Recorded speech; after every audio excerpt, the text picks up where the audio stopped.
Uppy, uppy, uppy. It's one funny morning. I'm Dana Blizzard, and it's too early in the morning. This is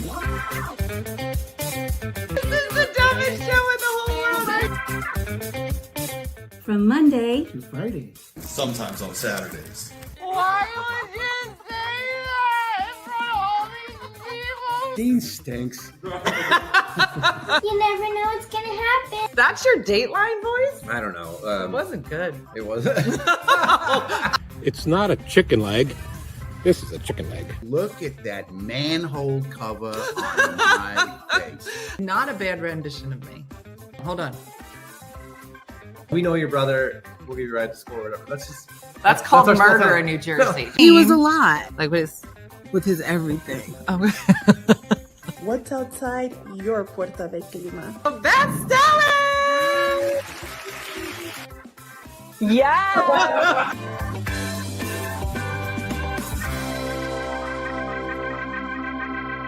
Hi, my OFM friends. On assignment here from Dina on iconic Canadian things. Welcome to Tim Hortons. It doesn't get more iconic than that. And now we're inside the Tim Hortons. I brought the OG LaFive to tell you all about Tim Horton. Bonjour, Dina. I would like to explain how Tim Hortons became a coffee shop well known. It originally started by a hockey player that played for Toronto and the Buffalo Sabres called Tim Horton. Him and his friends started a franchise in Hamilton, Ontario, and it grew to be what it is today. You can't stop at any corner without seeing it. Tim Hortons here. And now to you, Dina, for our morning show. Uppy, uppy, uppy. I love everything about the two of them. Why are they not the official face of Canada? Just LaFive and her OG dad. I know. Stephanie said there's like 17 of these, and we're just gonna be doing 17 days of LaFive leading up to Canada. And I'm all about it. All about it. Good morning. Good morning, everybody. It's a big day. It's Green Goddess Day. I know I had no idea who Tim Horton was, so now we all know. And that'll be the best part of the show, just so you know. All right. So today is a big day. It's a big day because we're using this. Now, why does she say it like that? Why does she say it like that? This is called Judy Day. Don't say that. Judy's like, why do you say that? Why you keep this joke going? All right, today is cucumber Granny Smith apple smoothie. There it is. I know when he says uppy, uppy, uppy. She says, I'm at Timmy's right now. Of course you are. Of course you are. Because you and your dad are adorable. 1 cup of seedless.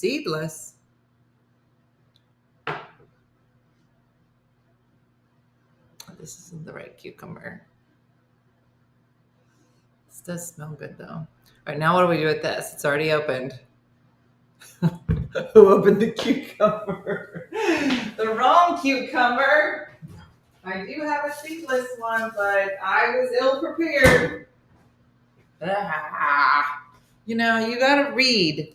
You got to read. Now, Linda, I have this one. It will all get blended. Just scrape out the seeds in the middle. It's all right. I got this one. We'll just open another one. Cut it in half and scoop out the seed. I love that you guys think I know how to scoop out the seed. What do I look like, a colonial woman? Yeah, Laura, that's probably a great plan. Laura's like, I'm just going to watch this while I drink coffee, and then your face will tell me whether I should do it or not. Okay, this is just, I know.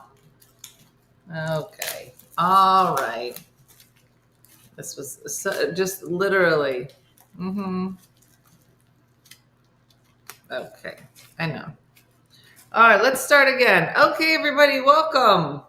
Today we are making a cucumber green apple smoothie, which will most likely be disgusting. But we're gonna do it. Isn't that an English cucumber? Hello? It is. Has an accent. What does that mean? It's just seedless, right? That's the same thing. English, seedless, same. How many cucumbers are we gonna open before we realize Dina doesn't know the difference between cucumbers? There's so many cucumbers. Okay. Just use the one with the seeds. Well, it's already opened. So, and I have no idea what a cup of cucumbers looks like. So let's start with this part. I mean, I guess I could have gotten up early and prepped this so it'd be like a real show. But girl, who got time for that? Just see what it looked like 15 minutes ago. All right, it's fine. It's fine. Here we go. We're doing a great job. We really are. And I was going to say, and this will all be worth it, but I don't think it will be. I really don't think it will be worth it. Here we go. We're supposed to be here today to start the new floors. The guy thought they were coming here to walk through. Now I'm back in bed hiding from my stupid broken house. That darn cucumber's gonna haunt me forever. Well, Tootie, I mean, some things happen to us and some things we do to ourselves. And I think that's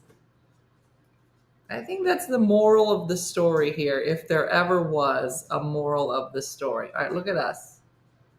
We're doing great. A little bit more cucumber. Just like a dab. A dab.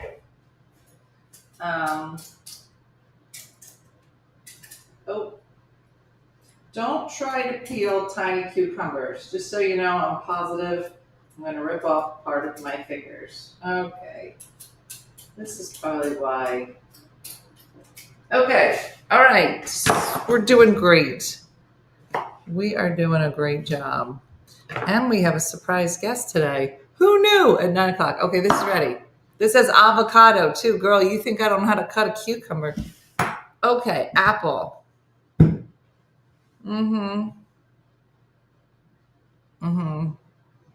What if this turns out good? Well, that'll be a surprise to everybody. Can dogs eat cucumbers? I know I gave the dogs apples yesterday. And they loved them. All right, so if you're just joining us, for some reason, I decided to become the smoothie queen. Oh, Teresa, nobody knows. Eventually, it'll make its way back to us. Okay. All right.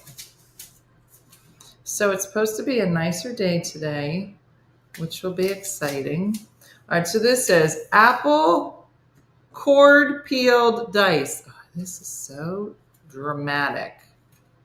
Do you know how easy the peach smoothie was? So easy. This is like a motivate yourself fitness show. It is. Because we don't know if any of this works. You know, some people be like, guys, this is the best. The tart of the apple, the sweetness of the cucumber. I have no idea. You might hate it.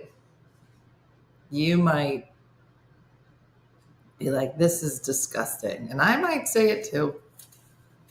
But we're going to try it because we're people who try things. She can just like, are we? Because I still haven't had beets. Okay, it's 2 down. Moving right along. You didn't time this. No, I didn't. I didn't time this smoothie very well. Okay. All right. I will say that my belly can tell the difference when we do like this one doesn't have any protein in it. We're going to add a little collagen to it. But my belly can tell when you put like something heavy in it, like the peanut butter. Erin, we're here for you. Just hanging out and talking about dumb smoothies. Whenever it has like peanut butter in it, I can have like three sips of it, and then I'm so full. Not like yesterday when I ate everything. Okay, that's ready to go. Oh, I gotta dice it.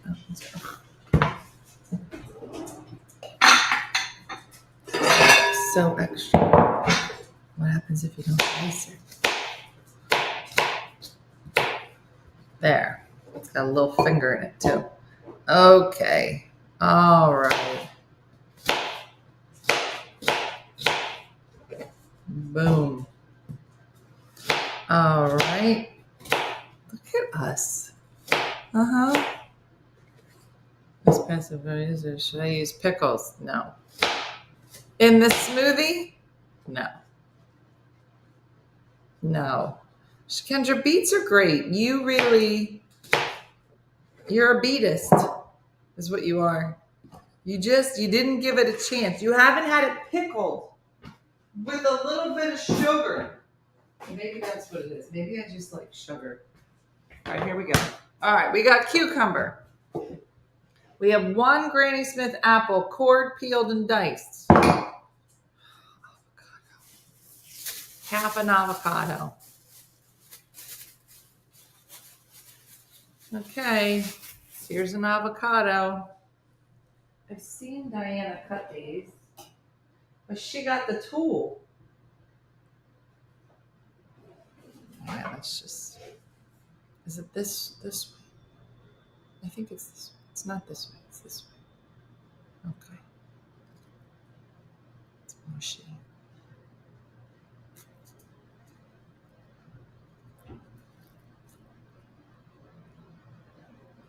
Avocados last approximately 15 seconds from the time you open an avocado. And it's like, it's already bad. I did great. Cut and peel like an orange. Roasted beets with goat cheese. All right, and this says half an avocado pitted and peeled. Okay. Pitted and peeled. Let me just do this. I'm doing great. What? She does. She knows where I live, and she knows what hospital I like. Eileen does. She's in charge. She's my emergency contact at this point. Okay. All right. Okay. Okay. Who's making guacamole later? What? Oh my gosh. I'm basically Martha Stewart. Look, I put it in with the apples. Look at me. Okay. This does not excite me. All right. And then the last thing is pineapple juice. 1/4 cup. I have to tell you, I bought these little pineapple juice things. And this thing is great because whenever I make Jewish apple cake, you put this in it. If you find a recipe for Jewish apple cake with this pineapple in it, oh girl, that's what I'm gonna make. When Lent is over, guacamole is great. Who said ooh guacamole? Meredith. Come on now. All right, that's it. Now there's a lot of pineapple juice. Okay, that's everything. All right, here we go. This is going to be so disgusting. All right, so if you're just joining today, we are doing our first smoothie from the Greek Goddess collection. I know, Margaret. No, it said that the pineapple juice has 0 sugar. All right, so first, 1 cup of diced cucumbers. 1 Granny Smith apple, cored, diced, and peeled, and half an avocado. This is disgusting. This is how all cooking cooking shows and be like, should be. A quarter of a cup of pineapple juice, which is essentially like spitting in there. All right, some ice. Who's gonna drink this? Not me. Who's coming over? Okay. All right. Gonna need some ice. All right. This is it. All right. You're gonna need more liquid like water and ice. Yeah, that's it. It's like a stomach ache in the making. Mm-hmm. What are you making if you think it'll be yucky? Madeline, we are making a smoothie from the smoothies under $350 calories. No, 350 calories. And there are different groups. So there are sweet smoothies, protein smoothies, green goddess, antioxidant, anti-inflammatory. So we're trying to do one from each section. Oh, protein powder. Thank you. We're trying to do one from each section so we eventually get all of our whatever we're supposed to get. I'm going to add some protein powder. I usually do 1 tablespoon, just a little bit. Okay. Here goes nothing.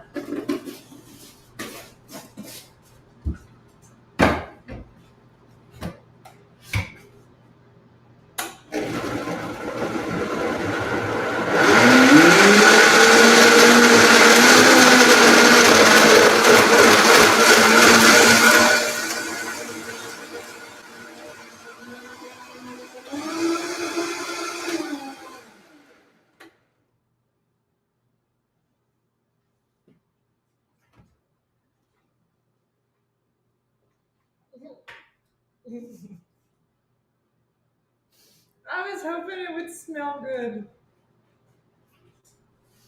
Well, that's what it looks like. It looks like a shamrock shake. Yeah, Booby's super excited. Booby, you want to try some? Can she eat everything that's in here, Judy? She can eat the cucumber. Can dogs have avocado? They can have apple. So it's really just the avocado we have to check. All right, drink it through a straw. I don't know. How about drink it through a Dr. Pepper? Mm-hmm.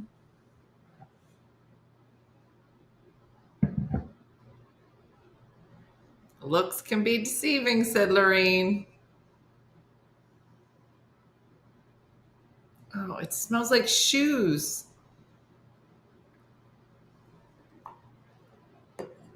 We're going to make waffles in about a second.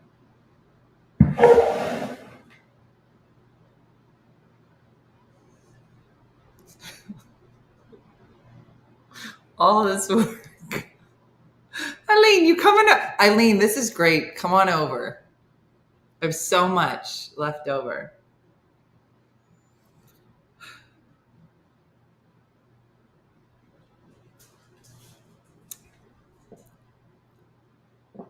Actually, it tastes better than it smells. It does. Mm-hmm.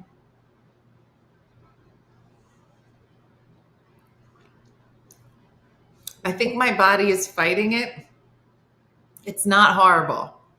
Yeah, stop smelling it.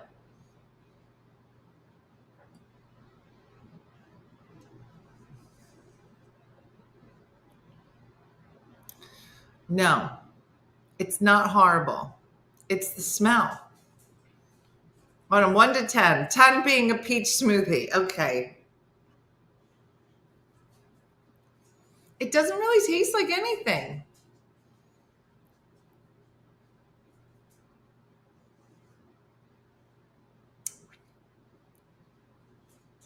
You mostly taste the cucumber. It doesn't, it really actually doesn't taste like much of it. Your face tells a different story. Booby wants to try it. Can I give her avocado? Who knows? Poopy's like, this is my jam. She's like, you know what I love? Play in the dirt, eat poop, and have this green goddess smoothie.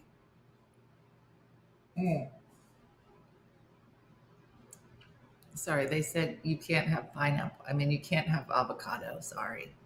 She's like, but I love poop, and that's just right up my alley.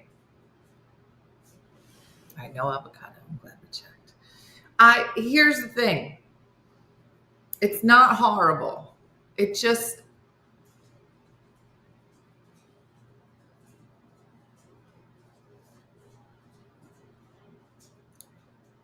like I wouldn't order it again. Not because it tastes bad. It actually doesn't taste like anything. Let's give these. Let's write some stuff down. So I'm gonna give this like a 2. No, because 2 would be really gross. Let me give it a 3. So we made this. Today is April 1 of 2025, and we're gonna give it a 3. It doesn't taste horrible, but it doesn't really taste like anything. It's like an old boyfriend. I know better now. Yeah. Well, I feel like if it's disgusting, then it's a 1. It's not disgusting. It's just not good. Now, a peach smoothie, girl. Don't get me started on a peach smoothie. Yeah, I don't know. I don't think I'm a green goddess kind of girl. Let me get some waffles. All right, listen. Okay, we did it. Somebody's got to do it. Jason said he'd drink it. You think it'll still be good? I'll save it. I'll save it for him. I wonder if he would like it.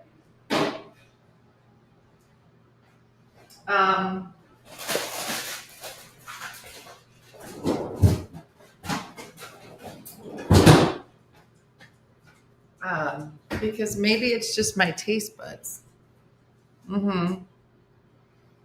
Have you had the green goddess dressing that comes with it? That stuff is good. That is good. I did put protein powder. I did make a flavorless smoothie.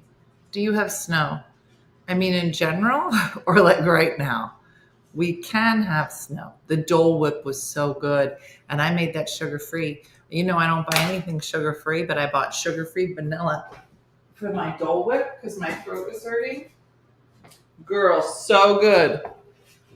So good. Add more apple and pineapple juice. I think you're right. I think if you play with that a little bit, I'm going to leave it here. And then tonight, when Jason comes home, I'll add some more apple.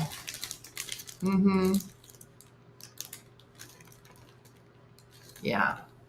And some more pineapple. And I bet it would be fantastic. I gotta just figure out what to do with these open cucumbers.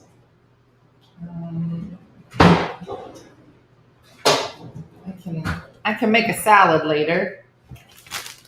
And I got this avocado. Hold on. Girl, I don't even know whose refrigerator this is anymore. It's filled with vegetables and yummy things.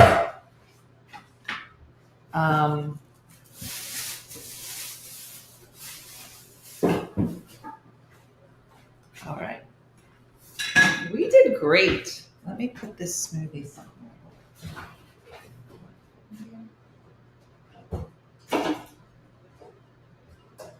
Hold up. Oh, I put the whole thing in there. All right, we did great. When are we making strawberry daiquiris? I'm in for that.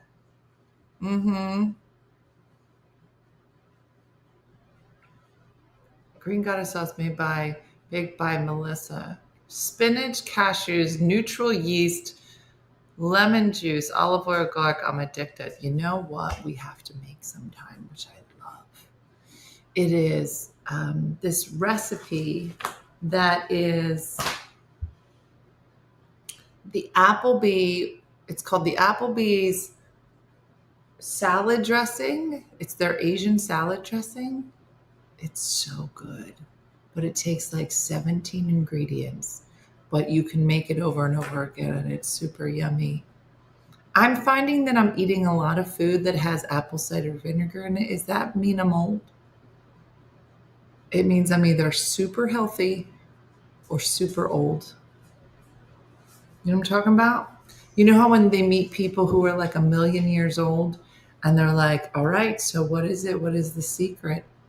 And they say apple cider vinegar, or they'll say like ketchup. Remember the lady that lived to be like 104? And they were like, what's your secret? She was like, ketchup. I think another lady said Dr. Pepper. And that's how I knew that that is my legacy. All right. We're going to have some waffles because I'm starving. All right. Do you guys want to hear how I tried to kill Michelle Mooney? So, because I'm not eating sugar, I've had to eat more protein. Don't get me started on Diana's protein speech. So I started eating a lot more nuts. And so I needed to buy walnuts. So I bought them on that Thrive thing. And I had them delivered, or at least I thought I did. And then I found out that I had them delivered to Michelle's house by accident because I had sent her something on Thrive. And then it was delivered to her house. It's just that Michelle is deathly allergic to tree nuts. And I sent her a bag of walnuts in the mail. That's what kind of friend I am. I sent her a bag of walnuts. And I said, please don't open those. She's like, did you send me something in the mail again? And I said, no, why? She goes, I just got a box with poison in it. And I said, I don't think she said that because she's too nice. And I said, did I send you? Like what I sent her was the last address on my Thrive. So it just sent it to her. A bag of poison. Yeah, I'm a great friend. She's still alive. Best friend ever. Yeah, you need a friend, ask me. I'll help you. Yeah, she responded by sending a bag of gluten. She did. She should have. She should have said, like, I'm going to send you a selection of breads from around the world. She should have. Just horrible. I was mortified. And then I was like, can you send me my nuts? No. I was like, don't touch them. Put them outside on your patio. Like, she can't even be in a room with them. Like, if her husband eats a nut and then kisses her, she gets all dead about it. Like, that's how, and I sent her a bag of nuts. You can drink sink water? Yeah, girl. Girl, how do you think that it has an antibiotic? Sink water is my antibiotic. That's how I stay alive. Yeah, Jason said that when I moved here. He was like, Tina, we drink the water here. And I was like, okay, weirdo. Do you guys drink your water at your house? Because we never did. But we had bad water. Yeah, no, I'm the same. I don't usually, yeah, who drinks tap water? I know. Kelly, I think it just reverted to whatever was the last address that I used. It just did it. I didn't even think to change it. New York water is the best. Is it? Oh, all right. Let me get situated because I think our guest is here and I'm not in the right room. I was going to move rooms, but maybe I'll stay here.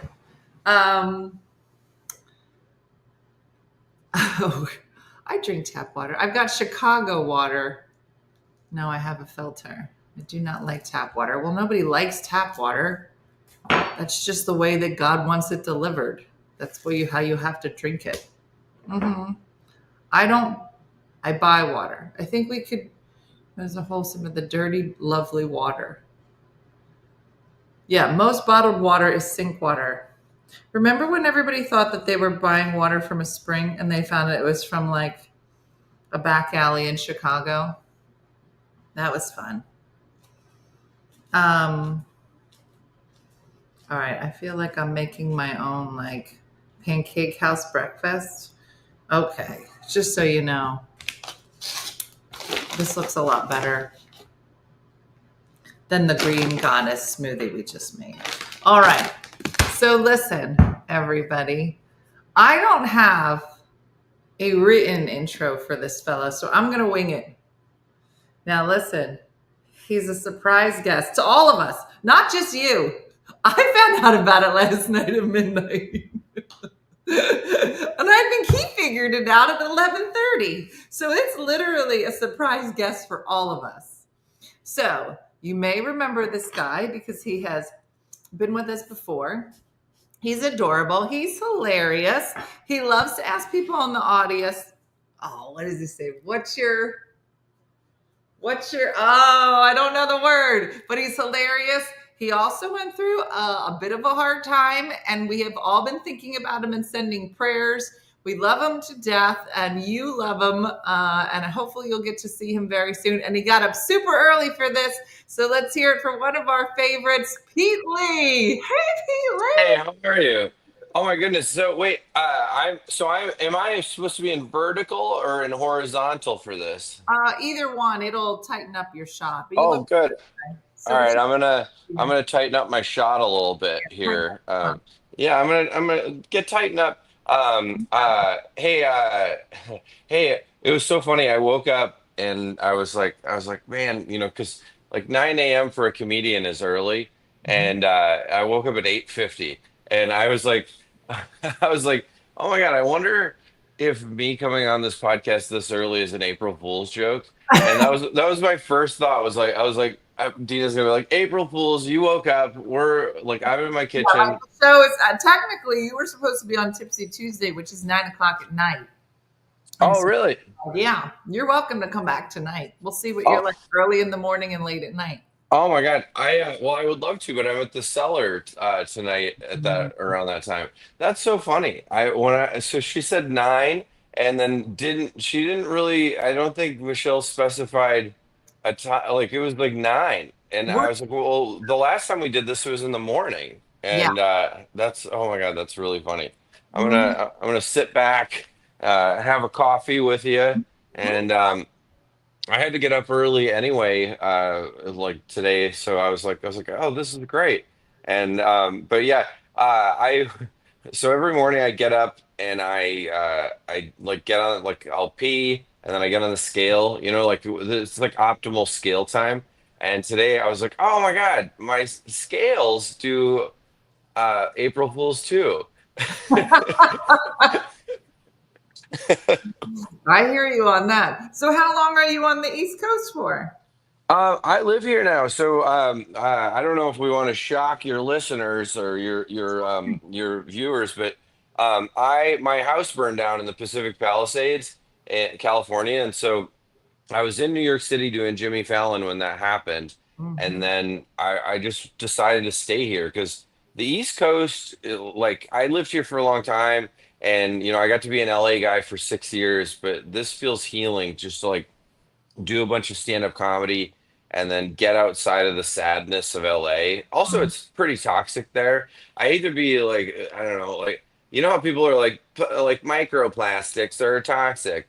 Like all of LA is like a micro Tesla. Like it's just like I had a Tesla and it burned, and like 13,000 Teslas burned in my neighborhood, and I know people that are like, we got to go back to our homes. Like it turns out that my home didn't burn, so we get to go back. And I'm like, all right, well, see you later. You're dead. Just you can't burn 13,000 Teslas in an area And like think about like all the fridges and stoves and like the stuff that's in fridges, that's not supposed to burn. And like I went back to my old house and like it was crazy because um the like I couldn't get the taste of metal out of my mouth for days. And Really? yeah, and so I don't know, New York is a big, loud, gross, garbage city. Like and when people say like, "Oh, don't call it garbage," like every night they, so this girl visited me the other week, and she goes, "What?" She goes, "Do they do garbage every night?" And I was like, "Yeah, there's 8 million people. They have to. Like, there's no garbage day." Mm-hmm. New Yorkers are just like keeping their garbage, but So yes, are you gonna rebuild, do you think, eventually, or just like what happens? yeah, but it's gonna take like they don't know. So like our neighborhood might be a like we might be able to rebuild in like. Oh God, they were saying we might be able to rebuild in like 2 years is what it is. And like 2 years from now we might be able to have houses again. And because like first of all, FEMA has to like come through and basically like shovel all the houses up. And can I tell you one of the funniest things that happened in it? Yes. My Tesla was plugged into the house. If it wasn't, I could have summoned it down to like the Ocean Drive.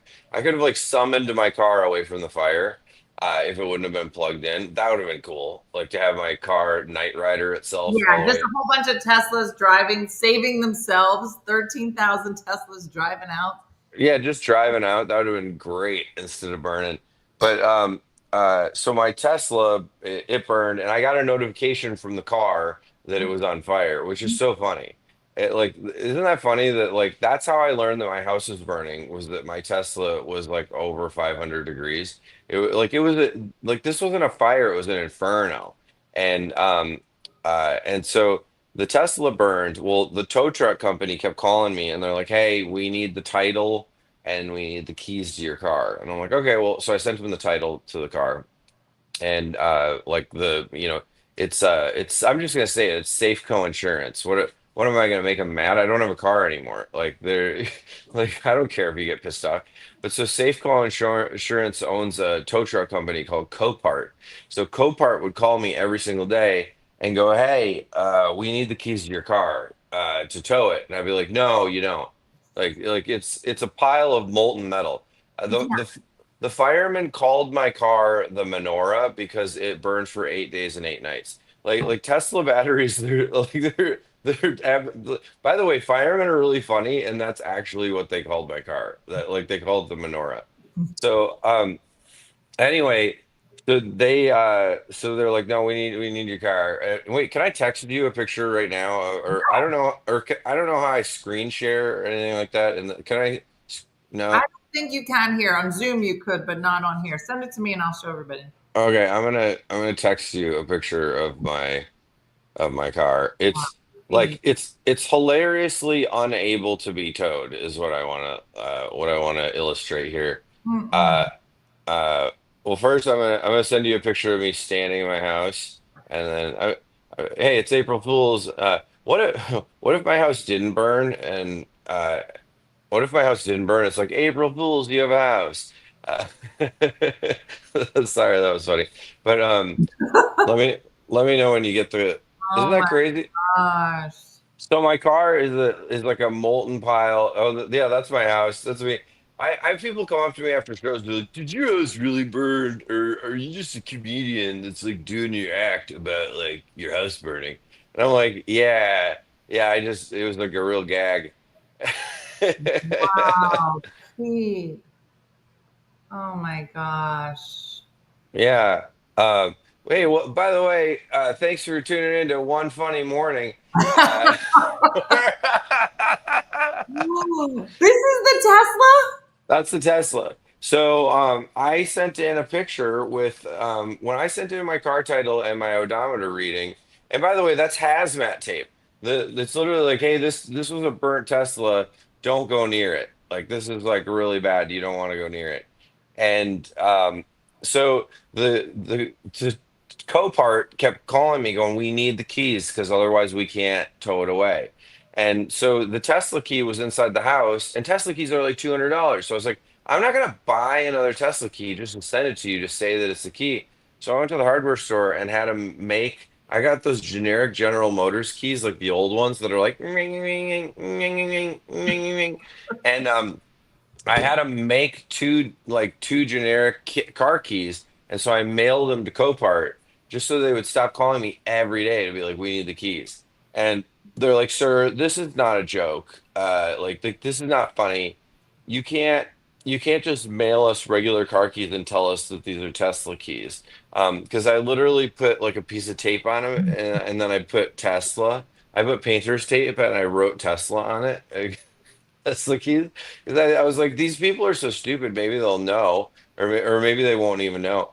So they're like, sir, these are regular car keys, and we know that Teslas don't have regular keys. And I was like, no, like you're just not getting it. Like the car can't. It's a pancake. It's a big metal pancake. The And most bizarre thing. so finally, this manager calls and it escalated. She goes, "Sir, none of my employees can get you to send the real keys. You sent fake keys. This is offensive."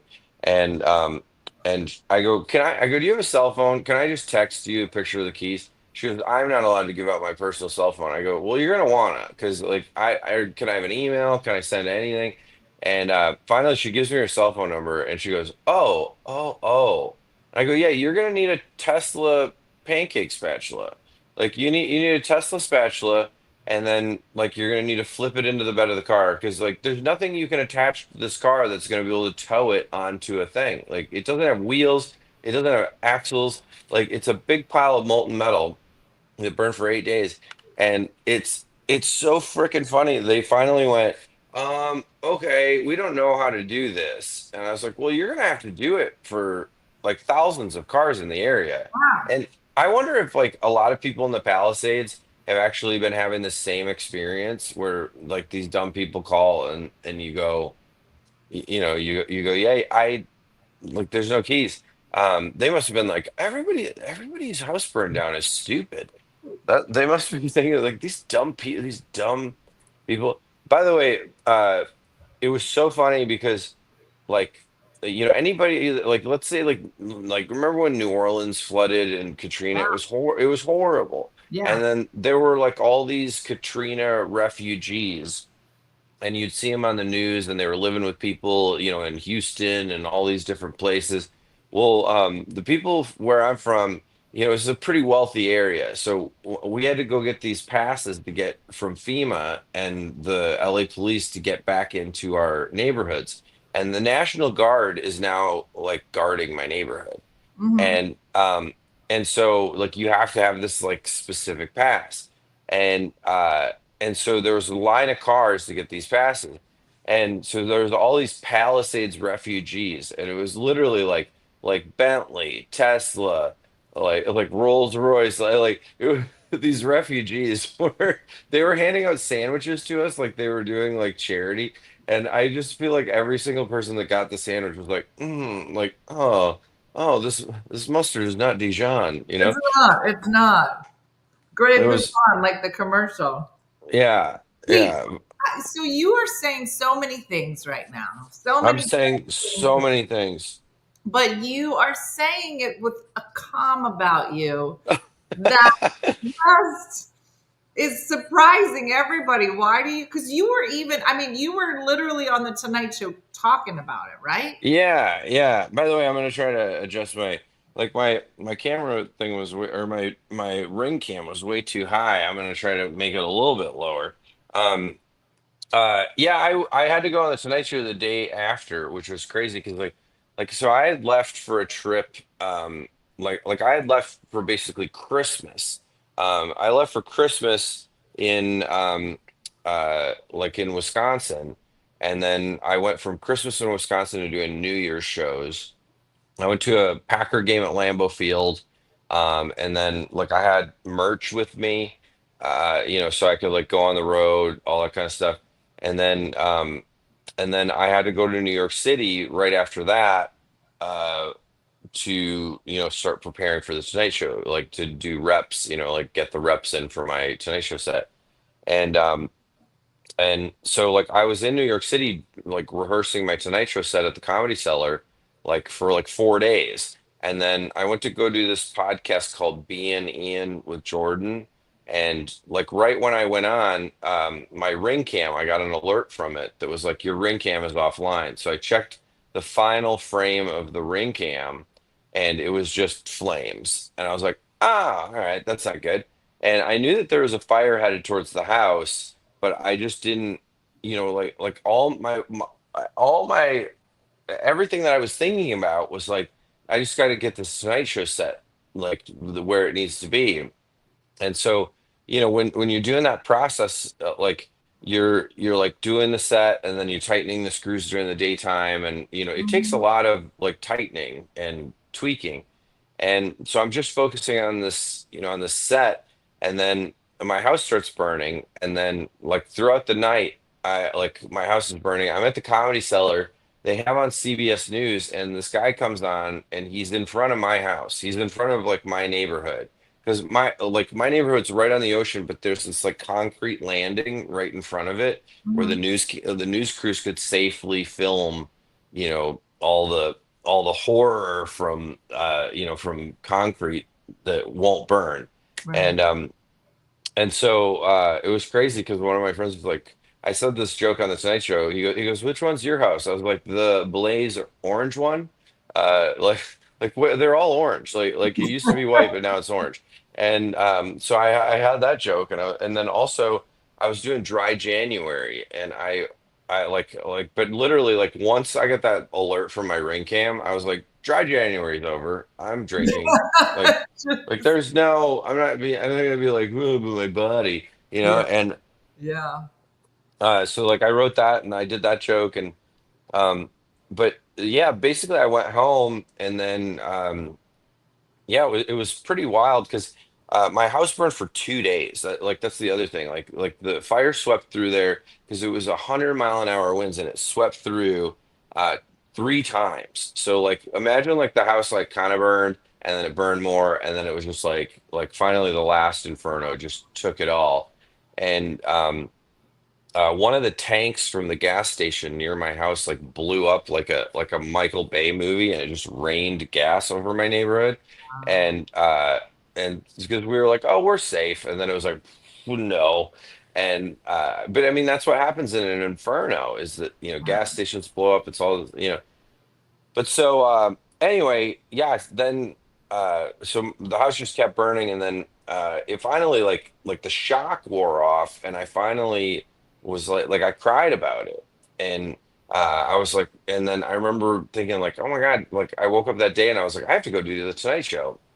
And I've been joking around that like the funniest thing in the world is being sad and then having to see Jimmy Fallon because he's the happiest guy on the planet. Like I finally realized what people with depression go through when they see me. Like, because I'm always like, hey, oh my God, oh, you're depressed? Whoa.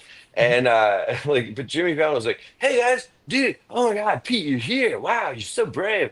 And it's just wild. And but I went on the show and we did like none of the guests showed up. So I got promoted. Like it's a dream to be on the Tonight Show couch and to get to panel and all that kind of stuff. And so because Cameron Diaz and Jamie Foxx like wimped out, they were too sad about the fires in LA. They were too sad. Oh, they're too sad.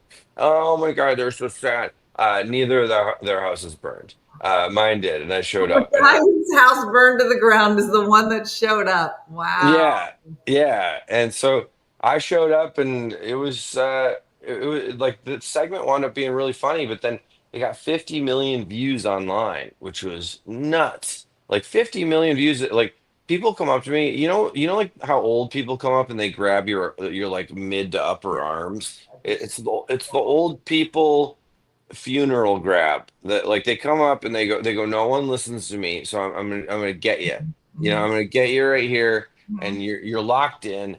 And I'll just be walking through airports, and people still like that. Still to this day, they'll come up and they'll lock me in, and they'll go, "I'm so sorry about your house. I'm so sorry. I'm really," and they just get closer and closer to you with their coffee breath, and they're like, "I'm sorry. I'm so sorry about your house. I'm so sorry." And you're like, and I am a sweet guy, and I'm just like, No, you're just trying to. uh, yeah, I'm like, it's okay, like let go of me, lady. Wow, your hands are strong for your, for your this. Old people have claw hands. My grandma, the old Italian, used to grab your arm, and I was like, I won't leave. Let go of my arm. Why? Yeah, dude, they really latch onto you with some Bader Ginsburgs, and yeah, dude, it's uh, it's wild, and but that's just become a part of my travel week now. When I travel places, and people mean well, like they mean so well when they do that, but it's just like I'll have not even been thinking about it, and then they're like, I'm so sorry, Right back. and yeah, right back, and I'm like, okay, all right, this is cool. But and I honestly have gratitude for so much stuff. I was talking to a couple comics at the Comedy Cellar the other night, and they were literally like, I'm like, what are you guys talking about? And they're like, oh, we're talking about our depression. They're like, our depression is just so bad. And I was like, oh, okay. And they're like, are you depressed, Pete? And I was like, no, no, I'm not. I wasn't judging their depression. I just uh I was like, no, I just went through like a real bad tragedy, and I was like, sometimes I cry, like sometimes I'll cry about it, and but like my eyes are like Hawaii, where like they'll cry and then it's sunny again, and I just like get it out. But I'm like, generally speaking, I'm feeling pretty happy, and like it. I have this friend, his name is Justin Chancellor, and he's in the band Tool, and he's the bassist, and he went through the fires too, but like he actually fought the fires and won, and so like his property's safe. It's crazy. Wow. And yeah, he used water with a pump from his pool and like saved his property. It I was did see that. I saw that. That was so crazy. Yeah, it was nuts that he did that. But he was like, he goes, man, he goes, I've never been happier than since the fires. And I go, yeah, I go, it's like it broke the thing inside of me that just gives a crap.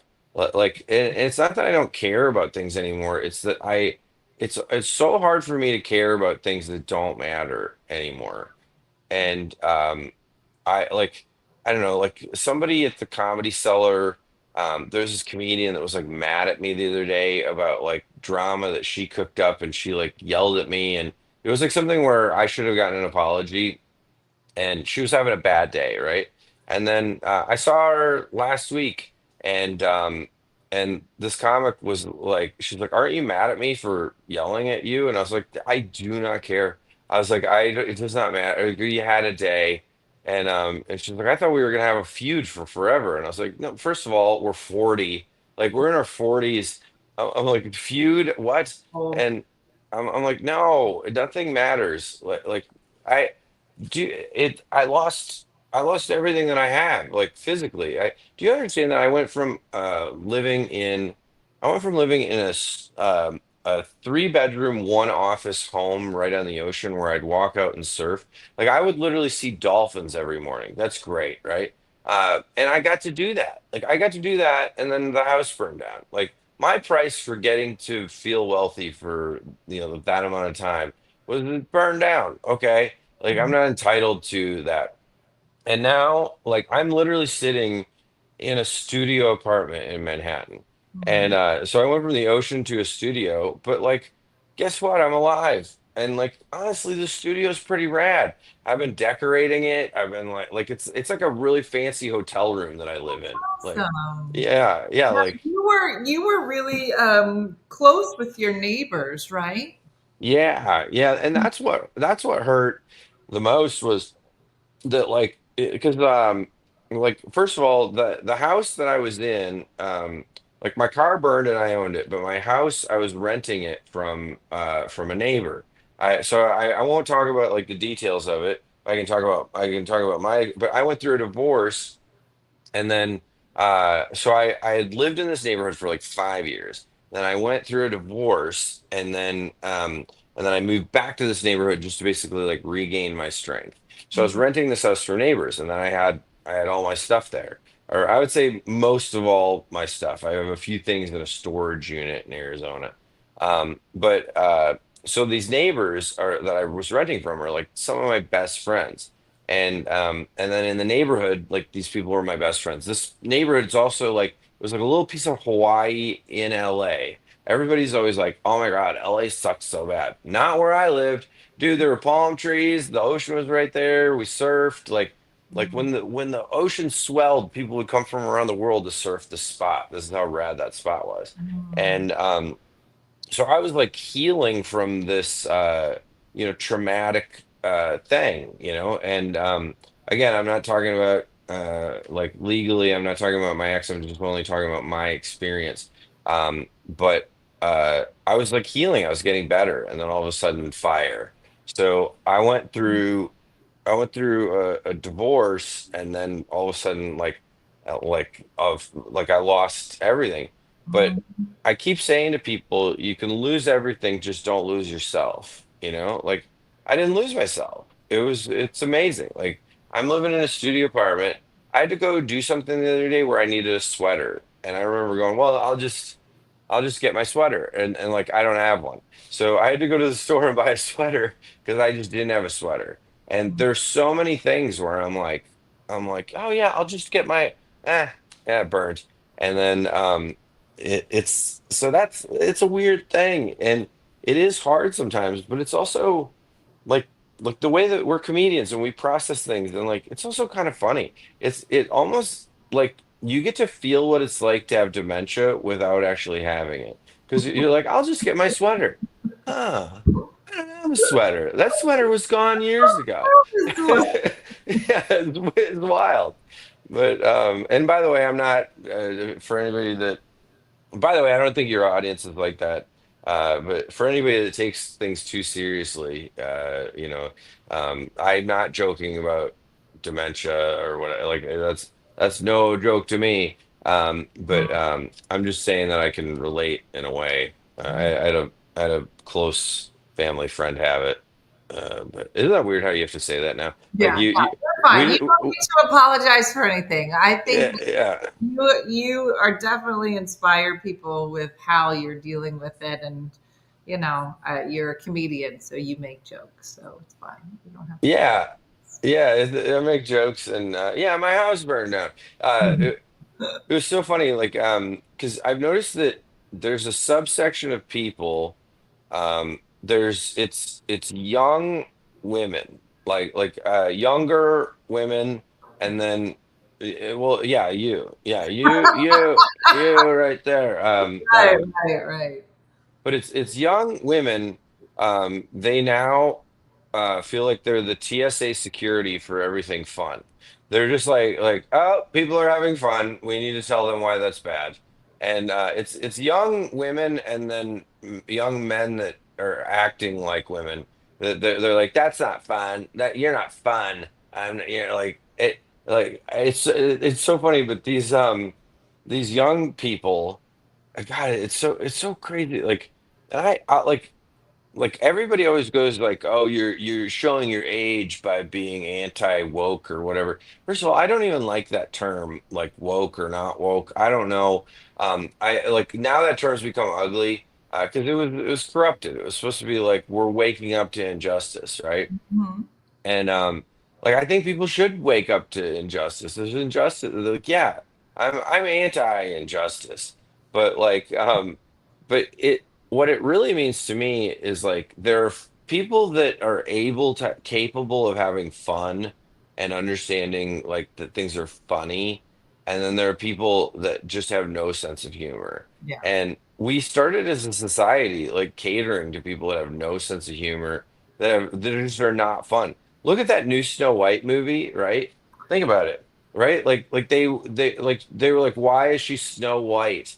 And first of all, it was because she was white. Like, do you remember that? Like Snow White was like Disney was like, she's white because she's a pale ass lady. Like Right. she's a pale ass lady, Uh-huh. and she was the fairest of them all, right? Fair skin, fairest. And now they made this lady like have olive skin, and then it turns out she was like Mexican, but she was in a snowstorm or something like that. And and then that's their story.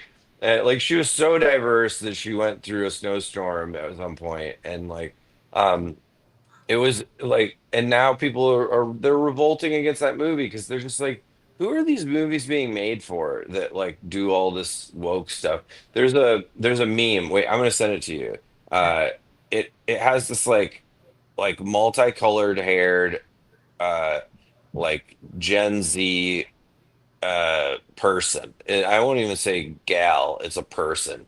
And it says $1 billion film, or what does it say? It says modern day $1 billion movie productions are super carefully making their movies in order to please this specific person. And it's like one of those young people that cannot be pleased. Yeah. Yeah, the modern, like literally in movies, like with all the tiptoeing that they're doing around every topic and trying to be like super politically correct and whatever. um like that's who they're trying to impress. And that person that you just showed, that person, that person's not gonna go see Snow White. Like that person also doesn't like, that person's not fun. Can I just say that? You know what's crazy to me is when you think about shows like All in the Family, and you Yeah.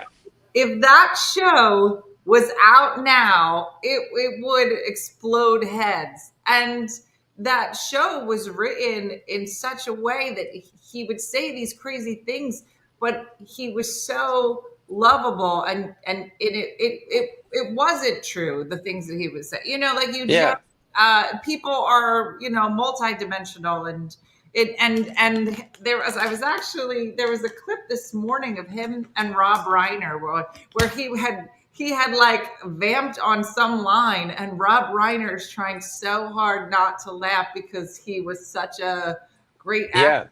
Yeah. But yeah, no, there's a lot. But that girl who plays Snow White had, because you're seeing now is that so much of how movies do is predicated on what the actors and actresses in the movie have posted to their social media. Yeah. Notice that? Like Hmm. just so many behind the scenes. I feel like we hear more about what happens behind the scenes on movies than we ever have. Oh yeah. Which is definitely another move. Yeah. And The It's Jeffersons is another one. The Jeffersons was a really oh groundbreaking show. yeah, I mean the Jeffersons was the first black sitcom, and it Mhm. was wait, the Jeffersons was a spin-off All, of all in the family. All in the Family. Yeah. And because George Jefferson was like their next door neighbor in Mhm. Queens. Mhm. And by the way, the whole thing, the whole idea of All in the Family was that because there's this so komos and logos are the old like Greek words that mean bringing people together. And Mhm. so there, you know how there's comedy and tragedy in Shakespeare, and pretty much every story, if you watch any story at the end of the movie or the story, people, the whole community is either torn apart or they're brought back together. Mhm. So a tragedy is where people are torn apart, and a comedy is where you bring people together. And so it's so funny that like we're trying, like as comedians, anytime that we bring up edgy stuff or we whatever, we're literally just trying to bring people together. Even in talking about this dumb Snow White thing and how Mhm. dumb these executives are, that they think that America, they think that anybody wants this garbage that sounds like an after school special where like it's just like, first of all, I don't believe that the studio actually cares about what they're like projecting. They think that they need to say they need to do these things in this way, and they think that America is like demanding it.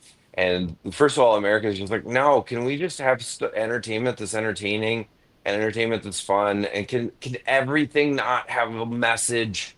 Like come on, please, we just want something to be entertaining without a dumb message. and Mhm. and also like nobody wants to be bad and wrong. The message is also like, hey, most of America, you're bad and wrong. And that's not, no, like think about a product, right? America has 330 million people. And I imagine that 72% of that is being told you're bad and wrong. That's not going to sell well, you know? It just doesn't. It's not. I don't know. It just isn't. It's not the way that you sell something. They're selling something like for $33 a movie ticket, and they're telling everybody that they're bad and wrong when those people are good people and they love diversity. It's just they don't want to go see Snow White and like have a message about that. It's just not the place. I don't know. Like Well, and I I don't love. know why they just keep making movies over and over. Like I think Dean just told me they're going to make another Harry Potter, and I was like, we had a great Harry Potter. Why are we Yeah, making that again? There's a ton of other great stories in the universe. Uh, yeah, so, I don't know. So, what is yeah, your plan now for New York? You're going to stay for a bit and hang out and yeah. travel. Isn't this funny, by the way, the every conversation now between people devolves into a conversation about like how bad wokeness feels. Isn't that funny? Like nowadays, like it used to be in the comment section of stuff, like it would eventually get to like certain topics, and now we're just like, yeah, this feels bad. And Yeah. uh, which, by the way, if you want to go in the comments of this or whatever, like whatever, and you want to be anti what we're saying, you know what you should do? Please go volunteer in your community. Please go volunteer. The people that you feel like you're sticking up for, go volunteer. Like volunteer, give money. But your comments aren't doing crap. That's my whole thing. And like doing Snow White woke doesn't do anything for society. But like maybe like did you know what Disney should do? They should actually like give money to impoverished neighborhoods. They should like they should have their workers go volunteer once a week. Like do something that matters. Don't just be like stuck up. But anyway, you were asking me what I'm gonna do. So I'm gonna live in New York for I think I'm gonna live in New York for like a year at least. I don't know. But what this is really highlighting to me is how badly I needed to live here. Like I needed because I was in LA for so long and the comedy there is pretty good, but it's not as good as here. And I Yeah. remember I came to New York and I had kind of a bad set with a tough crowd.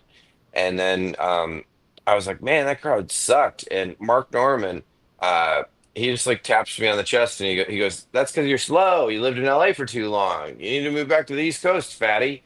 And and I was like, oh my God, he's right. Like he's so right. Like I was LA slow in a New Mm, York club, and I like every night when I get home from the comedy clubs, I have these moments that they don't feel so good where I'm like, God, I'm really catching back up, mm, like God, that crowd was tough to me, and like these these young comics here are really ripping it up. But the neat thing is that I'm catching up, and like I'm getting yeah. funnier again, and and Yeah. I'm writing a lot to like keep up, and I'm you know and so it's like this whole move has like been a challenge on top of a challenge, but it's really good for me that Yeah. I have to do this. And I've had some shows on the road recently with like tough crowds. And I think because of what I'm going through in New York, like having to like first of all, I'm following like legends, like I'll be on a show with like Chris Rock and Dave Chappelle, and then I gotta go. Or I'm following these young kids, these young cats at the Comedy Cellar that are like they just got in and they want to stay in. So they're just absolutely hilarious and they're leveling the room. And then I'm going up going like I need to work on my new stuff, and my new stuff better be as good as their best stuff. I know. And I know. It was very but funny when I started. I started in Philly, and mhm. New York is only an hour and a half, 2 hours, and so I was like, "Oh, I am so ready for New York." And I had 25 minutes. I was like, "I'm great. I have my 25 minutes and head to New York." And I remember the first night I went up there, and same thing. Like you can hear like how quick the jokes per minute in New York were just so fast. And so I went up, and my 25 turned into 7. Like I Yeah, spoke so fast, and I was so excited. It took me like 7 years to get my 25 minutes, and then I get up there and I was like, poof, they're gone. And I was like, I have 7 minutes now. Like now I have to Yeah. build back up. But you do just by listening to good writing and all of it. So it is. Yeah, it's pretty wild. And I also I remembered like because in LA you like I noticed that people kind of go up and they'll mosey onto stage and like they're cool. Everybody's cool there. Mm, And so like they'll start off and they won't even really try to be funny right away. And they're just like, "Hey guys, what's going on? How you doing?" And mm, the crowd there is all they're so high on marijuana that they're like, "Oh, this guy's mm, not hyper." But in New York, you need to like get on stage and boom, like hit them, grab them like with something super funny, get their trust, mm. and then your opening flurry needs to be something that's so funny. And one of the things that I used to be better at than I am now was like when I do new joke night at the Comedy Cellar, I'd always be working on a new opening flurry. And so like now I've started working on those again, and I think I've written about two of them since I've moved here Okay. that are kind of like funny enough opening flurries that I can like open with two different things if I want to. Yeah. And Awesome. then, but it's like in stand up, if you get up there and you get them and you gain the trust of the audience, then you can move in to those newer jokes and like those newer things.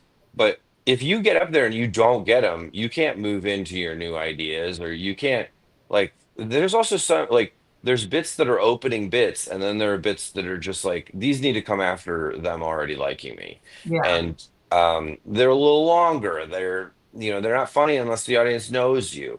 And Yeah. so, yeah, I've been working on that kind of stuff, but it's wild because like in LA, I just didn't have to do that. You could just get on stage and be like, "Hey, here's my ideas," and the Mhm. crowd would kind of dug that like slow pace thing. And Yeah.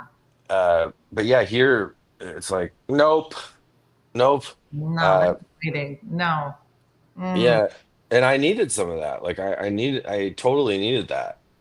You Well, I know? love your perspective. I love that you're in a situation you didn't ask for, and you're still trying to find some wonderful bright lights from it. That I think, I mean, my life blew up 3 years ago, and everything changed from kids to marriage to house to blah blah blah blah blah blah. Blah. And Yeah, it's a lot. It's a lot to start over, and I think that all of us are starting over in some fashion all the time, and it's the scariest thing in the world sometimes. So yeah. I think you're doing a great job, and I'm glad that you're here on the East Coast. Hopefully, we can catch up. I got to get up there sometime. I haven't been up to New York in a bit, so maybe I'll come visit. Yeah, please come up and visit. You can stay in my studio apartment. Stay on the floor. I'll stay on the floor. Well, Yeah, listen, you're welcome. Well, now that I know you're here, I kept thinking you were going to get up at like 5:30 in the morning. So I'm oh, glad in better. Los Angeles. Yeah. That's so funny that this was actually supposed to be 9 at night. That's really funny. Yeah. Yeah, yeah, I just assumed since we had done it in the morning before that this was it. But yeah, I'll be down at the Comedy Cellar in New York City tonight at 9 p.m. Awesome. But I wonder, are you on the road again soon? yeah, gosh, this week I'm at the Skyline in Appleton, Wisconsin. If there's any Wisconsin people listening, then I'm in Louisville, Kentucky in a couple weeks. I'm in Nashville, Tennessee in 2 weeks. Mhm. And yeah, so yeah, I got Beverly, Massachusetts coming up. Isn't it weird when people, do you ever get it where people go, Where are you going soon? And you're like, Yeah, I uh, don't know. and people go, "Where have you been?" And you're like, it's too much. It's too many cities. I've been to too many places." Yeah. Yeah, But for sure. yeah, Yeah, Wisconsin in the house, said Sherry Taylor. So maybe you'll see her. Um, yeah. Please, Sherry Taylor. See you soon, Sherry Taylor. I don't know why I did a I know. Coach Taylor from Friday Night Lights accent. But last time you were with us, we had our peanut butter challenge, which was fantastic. You know what's funny is I brought some of that. So you gave me so many jars of peanut butter. You gave me a year's worth of peanut butter, and I still had some left, and I brought it to the Palisades. So some of that peanut butter burned, and but you know what? Like that's healthy. That's a healthy thing to burn. I'm gonna bring you some more peanut butter when I see you. The good Oh my kind. God. The good Yeah, kind. please, dude. People have been bringing me things, giving me gifts. I had this like one of a kind, not one of a kind. They only made like 100 of them. It was this Metallica Powell Peralta skateboard, and then Tony Hawk surprised me on stage and brought it, like brought me a new one. And here I keep sending you stuff via text that you can just hold up your phone and show How people. does Tony Hawk know that you have this skateboard or didn't have this skateboard? Because Tony Hawk is like Santa and he knows things.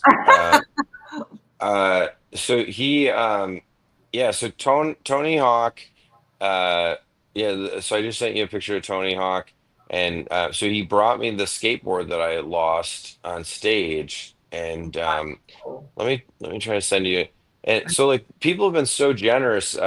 So one of my best friends is Nikki Glazer, and so proud of her. Can't like, man, Yeah. can't believe the year she's having. It's kind of, I would say that the year that she's having is the exact opposite of the one I'm having. Yes. And yeah, and so so Nikki and I, like Nikki's one of my best friends, and she so Nikki, we have these Patagonia jackets. Can you still see me, by the way, while I'm scrolling for pic? Oh, No. you can't? Okay, well then I need to get back to you.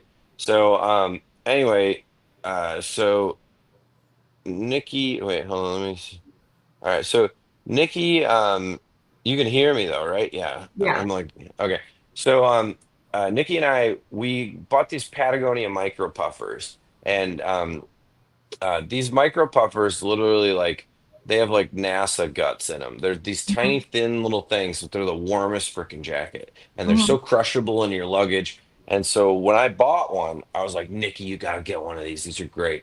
And Nikki has a lot of trouble falling asleep on the road. You know, she wears like a sleep mask and or like noise canceling headphones. And Mhm. then like we both realize that if we're having trouble sleeping on the road, we can put on this Patagonia jacket. It almost feels like a Patagonia sleeping bag, and then we're like, Mhm. and so these jackets became like a baby blanket you could bring on the road, and I went shopping at Patagonia, you know, to get hers and whatever. So mine burned down in the house fire, and so I went to her show at the Beacon Theater. She sold out 8 shows at the Beacon Theater, and Wow. then we were backstage, and you know, normally on somebody's opening night, you'd get them roses or a present. And Nikki's like, I got you a gift. And we're in this meet and greet room with like Keegan Michael Key from Key and Peele, you know? And you know how badly I wanted to go, hey, Ron, Jay Quillen, right? I didn't. And John McEnroe is in the room. You know, like all these celebrities and important huffity puffity puffs. And then Nikki gives me this gift, and like it meant so much to me because I missed that jacket. Yeah, that's me and Nikki and Cindy. That's the gal I'm dating. And uh, anyway, dude, and I'm wearing the jacket, and so like I wanted to cry, and then I like kind of turned and I just saw John McEnroe just go what like be a man, dude, just get a jacket and don't cry. And there's a fun dude, my emotions elicited disgust from John McEnroe. That I mean, but is that feels right. I feel like everything that anybody does would be the same face from John McEnroe. He'd be like, "Oh, yeah, God." what do you do? Yeah, oh God, what are you doing, man? Yeah. Could you imagine like being married to John McEnroe? Like it doesn't matter what you do. He's like, oh, just bad Oh, stuff all over the place. yeah, So he's married to Patty Smythe, right? Like I don't know. Is he? I don't know. yeah, I I think he's married to I Patty. he married Brooke Shields. That was him, right? That was Oh, it was Andre it Agassi. was Andre Agassi that was married to Brooke. By the way, Brooke Shields is like a lovely person. Lynn Coplitz is friends with her, and I met her at Lynn's special, and then I met her down at the cellar one time, and it's so funny because like Brooke Shields, first of all, she's stunning, man. Like she is so stunning, but like her now stunning is like, whoa, that's a really good looking lady. But like when I was a little kid, she was Brooke Shields. Like I had a poster of her on my wall. And then Everybody. it's so weird to be at the cellar sitting next to Lynn eating chicken, looking at this lady that you're like, you used to be on my wall, lady. And like it's such a weird thing just to like, yeah, you're on my wall. Um, and that's exactly how I ate it. No, You're yeah, on my yeah, wall. yeah. I get Yeah, it. but how have you been? How have you been? We've been talking a lot about my repair and whatever. How are you repairing? You still repairing? Yeah, so I was writing a book. I was writing a memoir. So I'm working on that, and moved to Pennsylvania. Moved in with my lover. Oh, Oh, you're that's shacking up with your lover. backing up with the lover. So yeah, so you have to come here. So this kitchen is being renovated. So when you come, it'll hopefully be done. It looks like a model home now, but it's from 1909. So it's a Whoa. old house, and So so so it's haunted. good and creepy and beautiful at the same time. So I've been doing that, and then just trying to get back into some stand up, more stand up. I was like, I need to, I never felt like I could ever really focus on it because I had the kids and I was married and I was doing the whole thing. And now I just Hmm. like, you know what? My kids are gone. I'm not married. There's no reason I can't start putting myself out there more. And so I'm just Yeah. figure that out now. So we'll Yeah, see. you're out of excuses. Isn't I that am. isn't that a weird thing to like like for a while in my divorce, again, I won't talk about her, but I was working on the marriage and working on the marriage, and I realized that I was like neglecting my stand up, even though I was going out and doing it every weekend and whatever. But I was really, one of my friends goes, dude, you're literally like procrastinating working on what you should be working on Yeah. to try to fix this unfixable problem, is what Yeah. my friend said. And I Yeah. remember being so mad at my friend when he said that. And then I Mm, realized I'm like, oh my God, I am. Like, oh yeah, it's kind of it's because it feels scary to go, oh God, I gotta work on my stand up. yeah. And stand up is the thing that like all stand up comedians love. And then we simultaneously are like, God dang it, like I gotta work on that. It's like a blessing and a curse all the time, Yeah.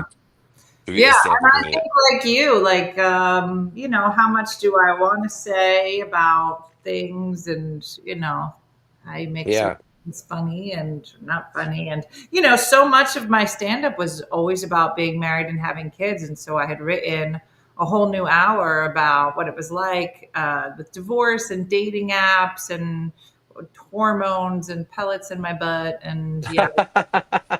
Um, so that was interesting, to really kind of just start talking about where things are now instead of my little kids so much anymore. So Yeah. I think that was kind of a big deal for me, when you start and you're not funny and you don't know what you want to talk about. But now it's 22 years later and I'm like, no, I'm funny, but what do I want to talk about? Like that was a complete shift. And that was happening while my whole life was being disassembled. So it was kind of like, it just didn't feel like there was any home base, like my dad Hmm. died. I was like, so my dad died. Now I have my mom.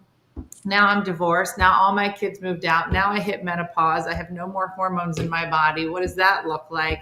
Now you're back on Yeah. a dating. Like it just was, there was not one part of my life that didn't change. There was Yeah. thing that was the same. And I feel like I could handle change over time in lots of different ways because if one thing was falling apart, this other thing was doing well. And so Hmm.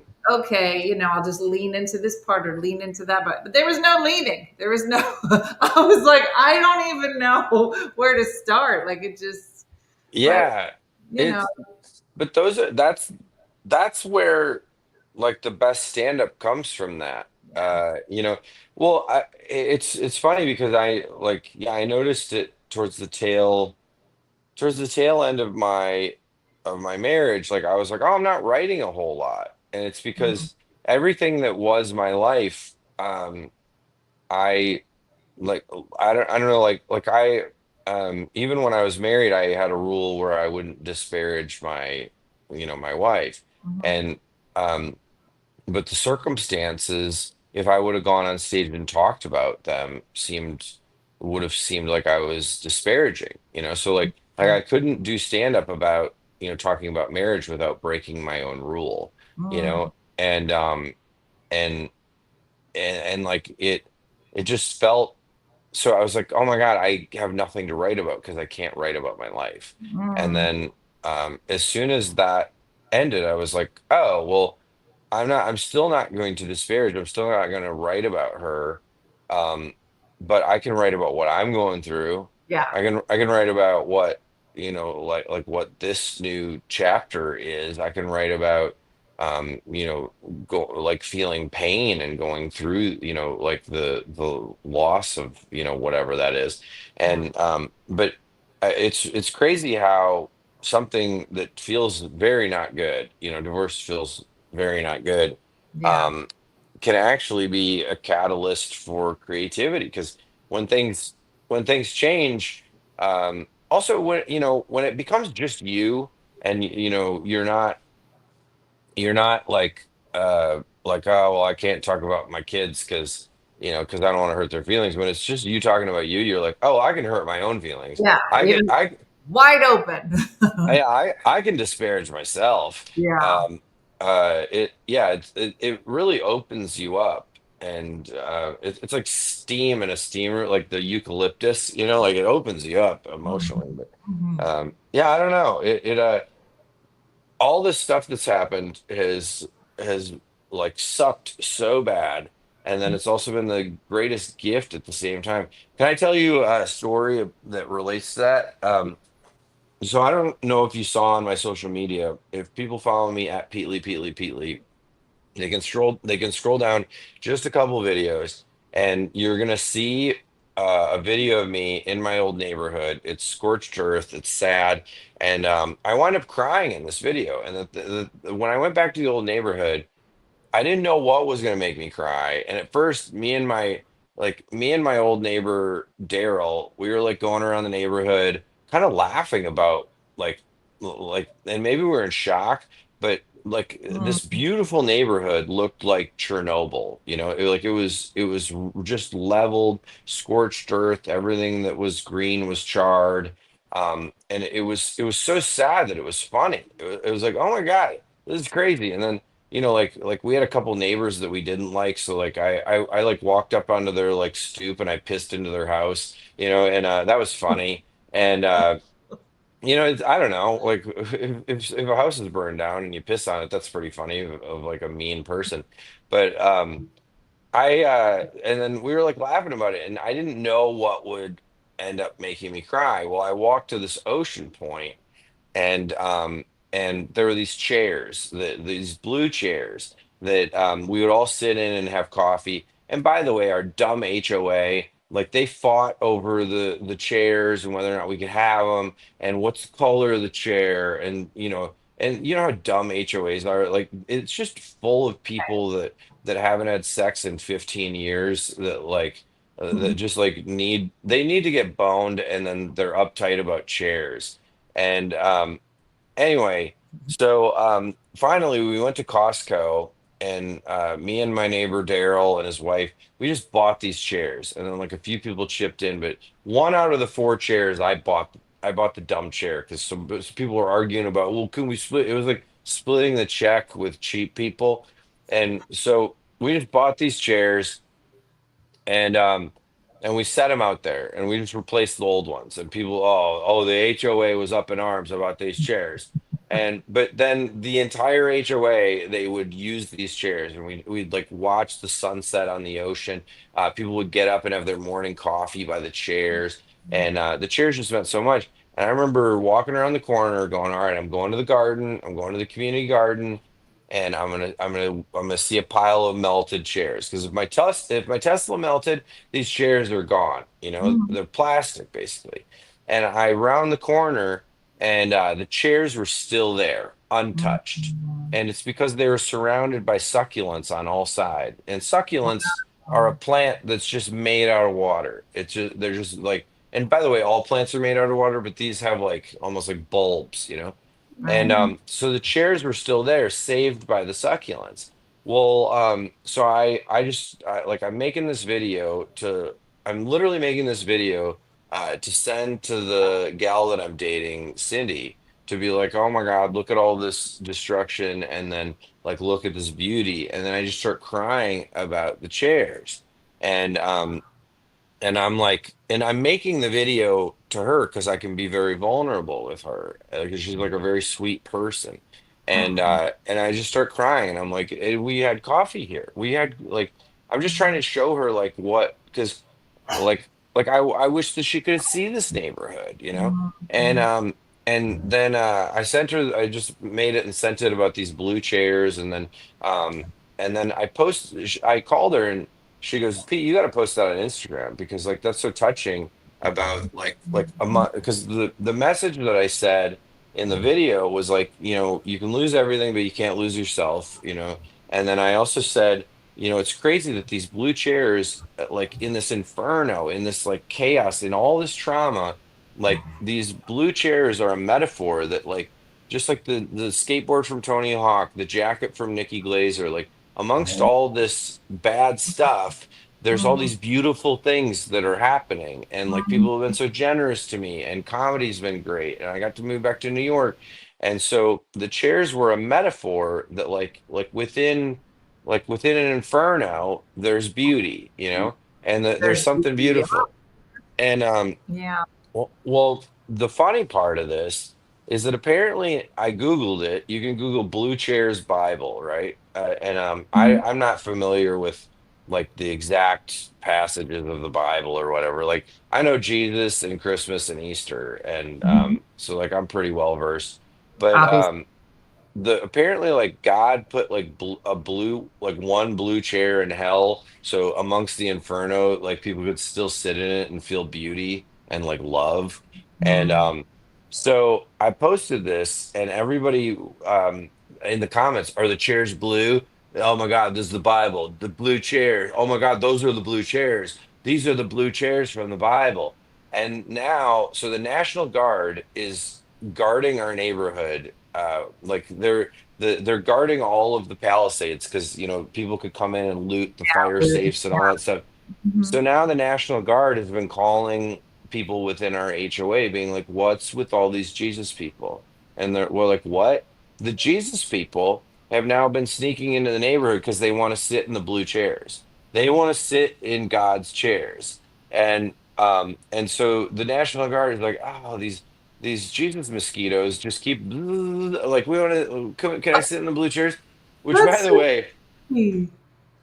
it's really funny. It's also really cute, but it's also like the Jesus people they're so into Jesus that they want to come and sit in these blue chairs, and they will literally walk like you have to like walk a path to get down into my neighborhood, and like you have to do a lot of effort. But it's funny that they'll do all this effort in order to sit in the blue chairs, but they like if they really wanted to be close to Jesus, they would volunteer, you know, Mhm. like they're not being Jesus-y.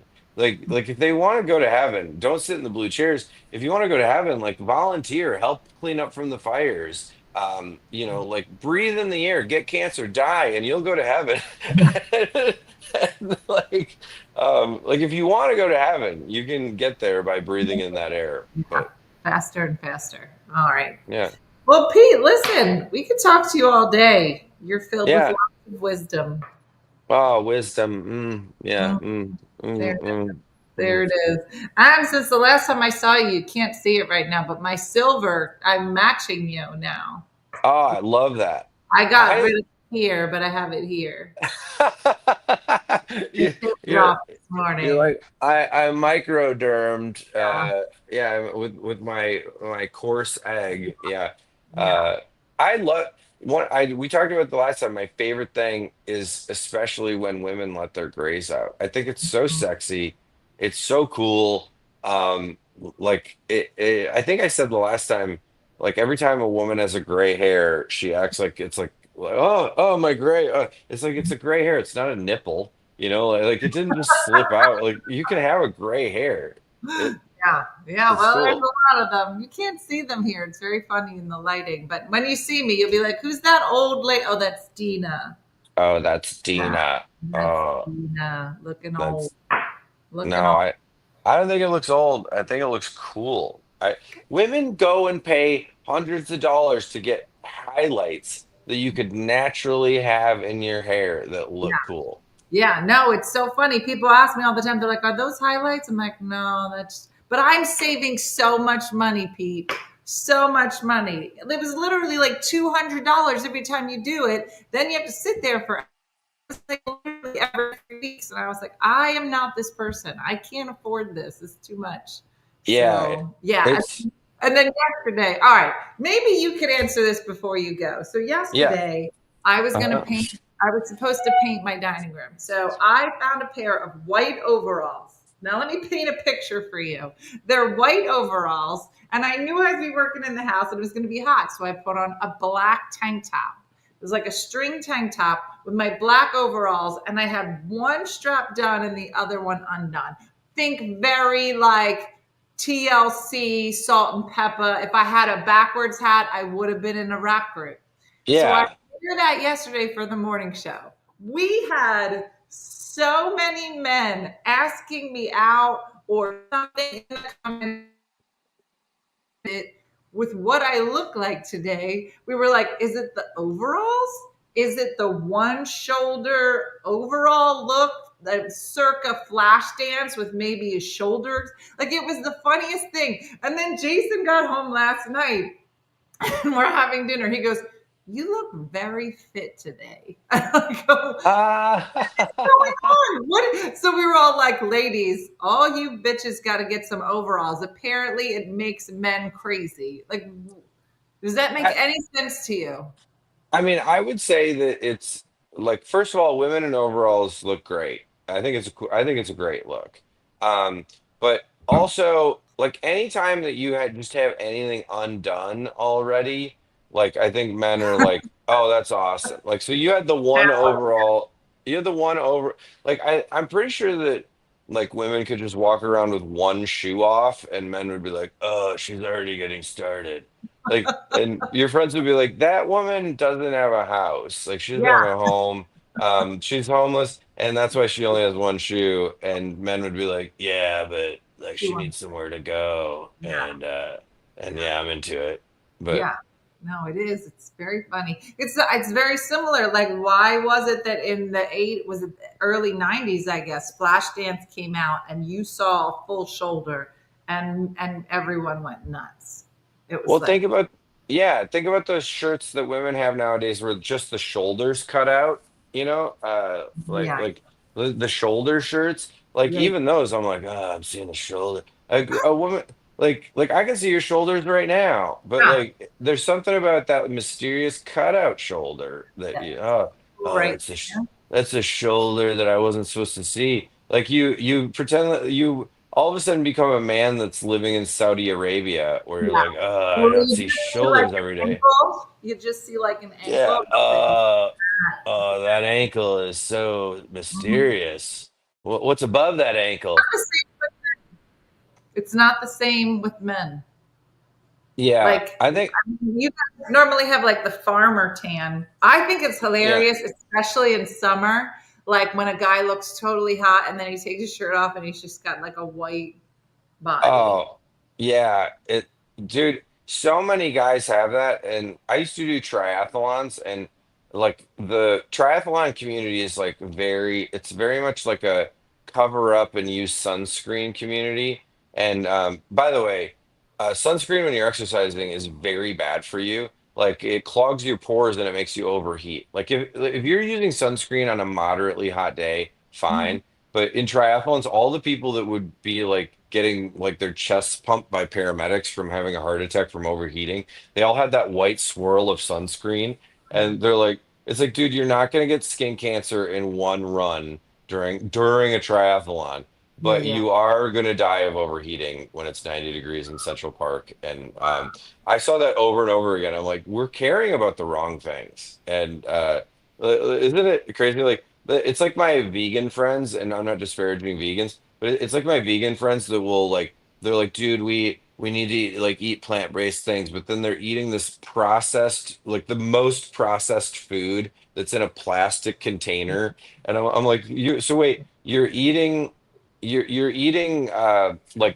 like science project food out of Mhm. a microplastic container, and you're like, but at least it's not meat. At Uh, least that's the same thing with some of those sunscreen people. But yeah, in triathlons, people will they'll take off their shirt for the run and they're shredded, but it's like a shredded body with a farmer tan, and you're like, you look dumb. Like just sit outside for 10 minutes a day and slowly get a tan. yeah, I don't know. love it.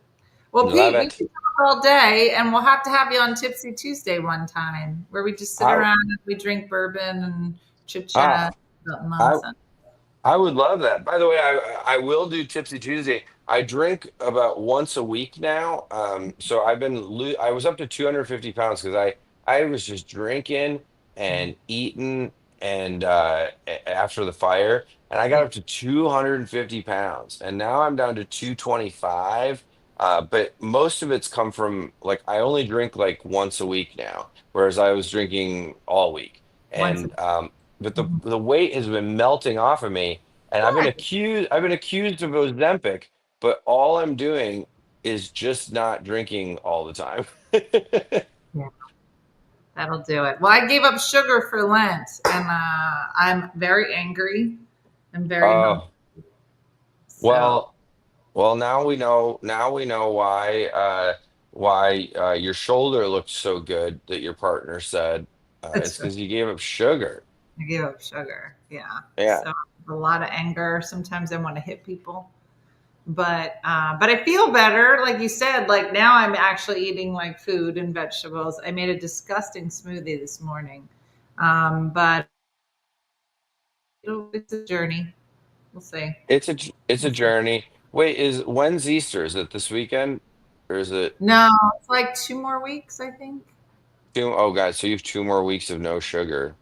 Yeah. Oh, Try uh, to I try to write it out because at this point, like now I don't even like the taste of sugar. Like you know how like you cross over. Like it's been 3 or 4 weeks, so now I don't really crave it, and I'll like do really well like through the summer because it's summertime. You're like whatever, but then yeah. it's the fall. By the fall, you hit Thanksgiving, you hit Christmas, and then I'm like a sugar holic, and I have a problem, and then we do this cycle every year. I call the period of time between Thanksgiving and Valentine's Day the corridor of fatness, because Yes. you're just piling on sugar, and then by the time Valentine's is there, you're like, will someone just love me, please? I'm so fat and I need love. True. So, all right. Well, thanks for getting up today, Pete.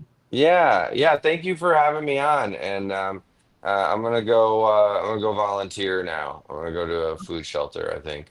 And, Oh, yeah, I was preaching that during the thing, and now I'm like, yeah, I now I have to do that. somewhere. All right. Well, thanks for being here. I'll see you next time. Let us know when you want to come back and chit chat or Tipsy Tuesday. We'll be around. Yeah, next time I'll do Tipsy Tuesday where I don't have to wake up early. But this is fun to wake up early and have coffee with you and Oh, talk with you. This is wonderful. yeah. Yeah. Well, you're welcome anytime. Hopefully, I'll see you in person very soon. All right. Hey, keep those overalls Yeah. clasped. Um, Mm-hmm. yeah, Lock it. we I don't we want don't to want make you the to. men. Yeah. Yeah, you're gonna end up in jail if you leave one open. You know. You know, it's so funny. I was talking about Jason one time, and I was saying, it's really the only reason we met was because of this dating app. Like we have no other circles in common, right? And he goes, "Oh, we would," and he said, "No, Dina, we would have met." I go, "There's no other way that we would have crossed paths." He goes, I would have found you." And I go, I don't think you would have found me." He's like, "I would have found you at a Wawa." And I was like, that is a random thing. I'm just saying, if I saw you at a Wawa, I would talk to you. And I go, "I wouldn't talk to you at a Wawa. I'm letting you know I don't often pick up men at the Wawa." He goes, "No, you would talk to me." I go, "What do you just hang out at the bathroom at the Wawa? Like, what are you doing at the Wawa?" Like, it just was this weird conversation.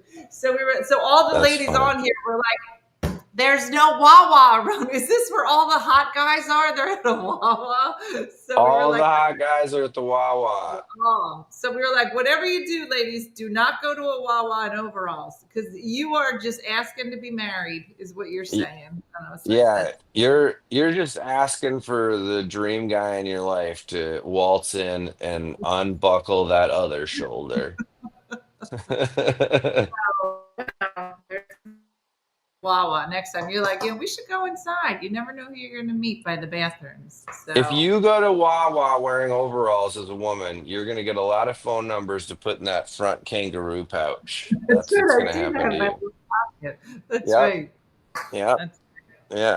All right, Pete Lee. Well, thanks for stopping by and hanging out with us, and we'll hopefully see you soon. I'll see you soon. And people, go to my website for tour dates, PeteLee.net, and follow me at PeteLee. There it is. All right. Thanks, Pete. All right. We'll see ya. Bye. Talk to you soon. All right. April Fools. All right. All right, everybody. That was Pete Lee. Don't forget to follow him on all the funny things. He has a great message and a great outlook, and he's a great friend of the show. And so thanks for watching. Listen, you can try to make a tasteless smoothie if you'd like, of cucumbers and apples and avocado and pineapple, and that would be interesting. So thanks for being here. Yep, thanks for watching, everybody. We'll be back tonight for Tipsy Tuesday, and that's it. So like Judy from Saskatoon and Good Time Andrea say, drink more smoothies with avocado in it, because they taste like nothing. And hopefully next week's smoothie will be better. So that's it. Have a good one. Great day. Blessed day. I'll see you tomorrow. Hey guys, if you enjoyed today's morning show, make sure to follow us for more OneFunnyMother content. Okay, all right. Morse code is tapping. And check out OneFunnyMotherStore.com for great new inappropriate swag. And for more exclusive content, consider becoming a supporter. She got a bad leg. Thanks again, and we'll see you tomorrow on One Funny Morning.